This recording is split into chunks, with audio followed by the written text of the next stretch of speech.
الحمد لله وحده والصلاة والسلام على من لا نبي بعد أما بعد فأعوذ بالله من الشيطان الرجيم بسم الله الرحمن الرحيم وأن المساجد لله فلا تدعوا مع الله أحدا۔ مساجد جو ہیں یہ اللہ کے گھر ہیں، یہاں پر صرف اور صرف اللہ کی عبادت کا حکم ہے۔ ابھی میں نے خود محسوس کیا کہ مسجد کے اندر کچھ بدبو سی آ رہی ہے، جو کہ بڑی افسوسناک بات ہے۔ حالانکہ میں نے گفتگو تو کچھ اور کرنی تھی، لیکن چونکہ یہ ہم مسلمانوں کا اب بہت بڑا المیہ ہے جس سے بچنے کی بہت ضرورت ہے۔ اگر ہمارے گھروں کے اندر اس طرح معاملات ہوں اور ہم اسے برداشت کر رہے ہوں تو یہ صحیح و طبع اور صحیح اخلاق والے انسان کی عادت نہیں ہے۔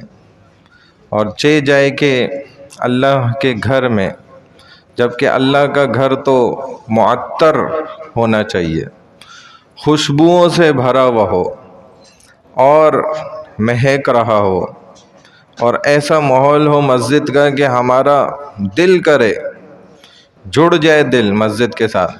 یعنی اپنی دکان پہ جانے سے نا 10 بار بندہ سوچ رہا ہو کہ میں اٹھ کر جاؤں نہیں جاؤں، بس یہ کیفیت اور حالت بن جائے۔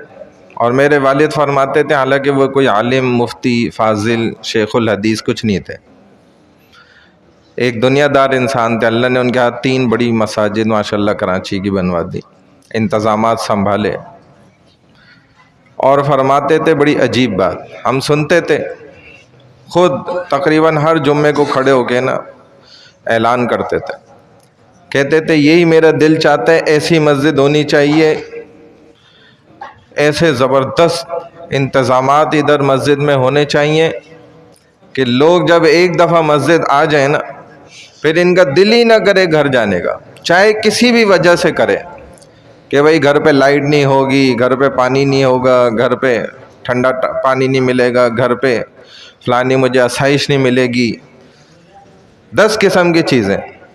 کہتے تھے میرا تو دل چاہتا ہے اور میں تو بنا دوں ایسا۔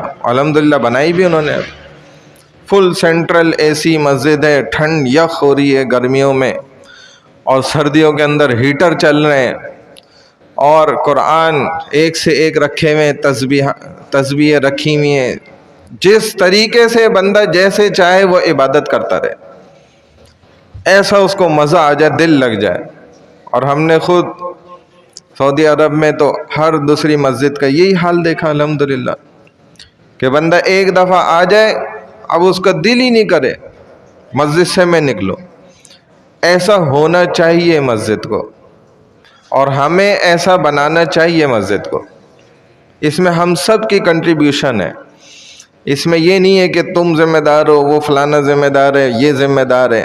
بھائی یہ تو سعادت ہے جس کو مل جائے، اور یہ ہر کسی کو تھوڑی ملتی ہے، اس کے لیے اندر سے نا کوشش کرنی پڑتی ہے، ہمت کرنی پڑتی ہے۔ بہرحال ہمیں اللہ توفیق دے، اس کے لیے ہم کوشش کریں بھائی۔ اگر تو دیکھیں سادہ پانی بہ رہے نا اس کی تو بدبو نہیں ہے، لیکن یہ گٹر کا جب پانی ہوگا تو بدبو ہے۔ جب لائنوں سے گزرتا رہے کسی کو تکلیف نہیں ہے، نہ مجھے ہوگی نہ آپ کو ہوگی، اور جدھر باہر آ گیا تو اب سب کو تکلیف ہوگی۔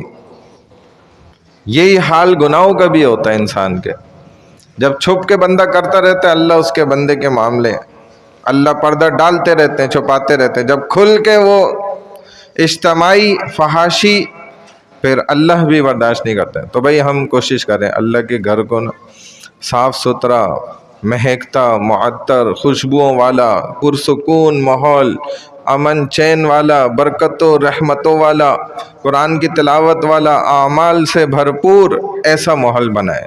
اللہ مجھے آپ کو توفیق عطا فرمائے۔ الحمدللہ رب العالمین والعاقبۃ للمتقین والصلاۃ والسلام علی سید الانبیاء والمرسلین نبینا محمد وعلی آلہ واصحابہ اجمعین۔ احترام الحق کے لیے دعا کریں اللہ تعالیٰ ان کو نرینہ نر مذکر اولاد نصیب فرمائے۔ اچھے نصیبوں والی، نیک صالح اور آنکھوں کی ٹھنڈک والی اولاد، بغیر آپریشن کے نارمل طریقے سے اللہ تعالیٰ ان کو نیک صالح اولاد عطا فرمائیے۔ جو بھی معاملات ہوں عافیت والے، سہولت والے، آسانی والے معاملات فرما دیجیے۔ یا اللہ جتنے بھی مسلمان بیمار حال ہیں تمام کو صحت، شفا کاملہ عاجلہ مستمرہ دائمہ نصیب فرما دیجیے۔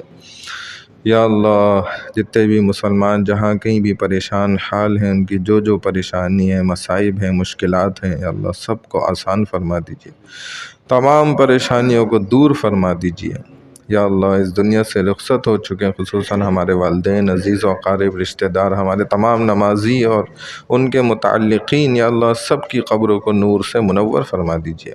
یا اللہ ہماری تمام دعاؤں کو، نیک حاجات کو اپنی بارگاہ عظیم میں رسول اللہ صلی اللہ علیہ وسلم کی آنکھوں سے گرنے والے قیمتی موتیوں کے طفیل اپنی بارگاہ عظیم میں قبول و منظور فرما لیجیے۔